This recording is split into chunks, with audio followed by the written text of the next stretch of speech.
The so-called Huyen Tin, also known as the Ghost Oath script, is a mysterious kind of writing, one that allows communication with spirits and ghosts. I know this because I acquired this knowledge when I had nothing else, when I was alone, when I was different. With my extraordinary memory, learning any language took me only 3 days. By the time I was 4, my soul had already left my body, and I realized I was not like other children. So, ever cautious, I made it a point to study everything I could about these strange matters. The yin and yang, the 5 elements, the 8 trigrams, and fate. Even though I did not fully understand, I memorized everything. Now it was time to put that knowledge to use. In folk beliefs, the power of a ghostly oath is terrifying.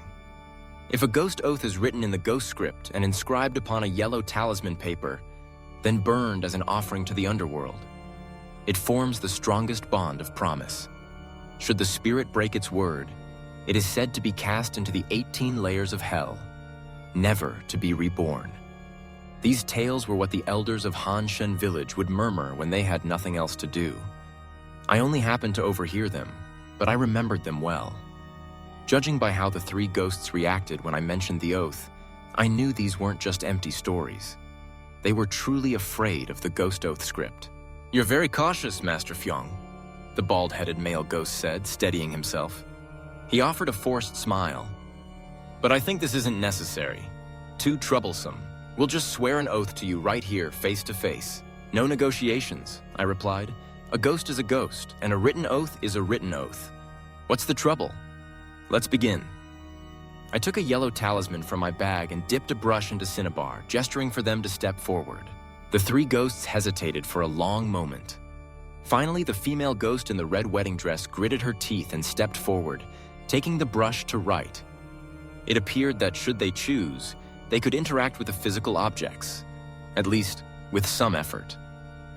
The contents of the oath were straightforward. They would cooperate with me, promise never to harm me, and after I found my lost relatives, they would help me lift the grave curse lingering over my family. They would not rest until the curse was broken or until I died, and they swore to do everything in their power. She finished writing the oath and signed her name. I glanced at the signature and read it aloud. Than Quyen Nhi. As she finished, a wisp of black smoke curled upward, proof that she had used her true name. Otherwise, there would have been no such reaction. The bald-headed male ghost sighed and took the brush, signing his name. Than Tuong. Last was the little ghost in white, who wrote down Than Mac. And so, the ghosts had signed, and the boy's eyes grew darker than ink. With the agreement in place, it was only right for me to sign as well. I murmured the last words of the oath, struck a match, and set the paper alight. As it burned to ash, my heart finally eased. Now, until the grave curse was broken, I needn't worry about them betraying me. "You all wait here," I said, lifting the unconscious old Tran onto my back and carrying him home as quickly as possible. I figured that he would remember nothing about what had happened, but his injuries were another matter. They would trouble him, but I could do nothing more. Having seen old Tran safely home, I hurried back. In the thick mist, the family of 3 ghosts, Than Tuong, Than Quyen Nhi, and Than Mac, waited silently where I had left them. Since I too had signed the oath, I was bound by it as well. Should I break my word, the consequences would be equally dire. With mutual trust in short supply, a written oath was necessary. Now the 3 of you and I are a team, a single rope binding us together. I'll be blunt. I'm about to enter Lai Mountain to look for your lost relative. Describe her for me. What does she look like? What does her presence feel like? There are likely many monsters and ghosts in Lai Mountain. Even if I see her, I might not recognize her. These were crucial questions. "I'll go into the mountain with you and let you know when we see her," the female ghost, Than Quyen Nhi, volunteered. "I thought you couldn't enter Lai Mountain." I was surprised. "We can as long as we inhabit your body. With that, we can come and go freely. Lai Mountain's rules don't apply," she explained, as if it were the most natural thing in the world. My heart skipped a beat.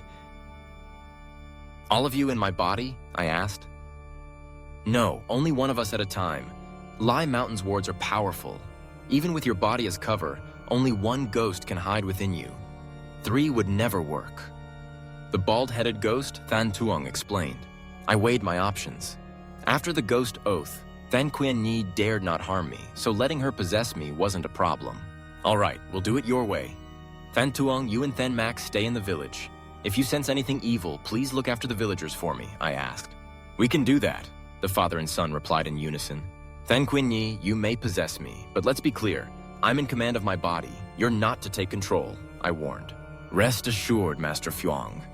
I've sworn the oath. If I seize control, it'll harm your mind, which would break the oath. Only if you expressly ask me to take over will it be allowed, she replied, then gave a mischievous laugh and turned into black smoke sweeping toward me. Pain shot through the top of my head. She was entering me through my crown chakra.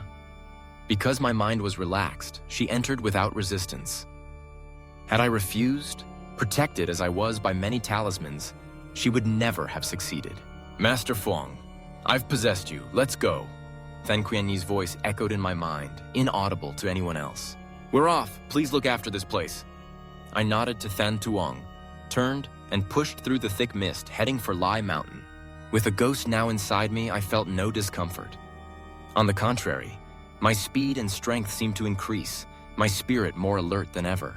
Fan Qianyi, you said that when a ghost possesses me, your strength increases many times over. Does that mean my power is also multiplied? I wondered aloud in my mind as I ran. That's not quite right. Only if I control your body would my power increase so much. Because my spiritual power is weak, the effect is greater. If I were stronger, the amplification would be less. But your body is special. Even though you're in control, you can use about 1/3 of my spiritual energy. That's unheard of. There are others who can be possessed, but this is the first time I've seen someone able to tap into a ghost's power this way. You're not simple, Master Fuang. Her answer cleared up my doubts, yet immediately my thoughts turned to another pressing matter.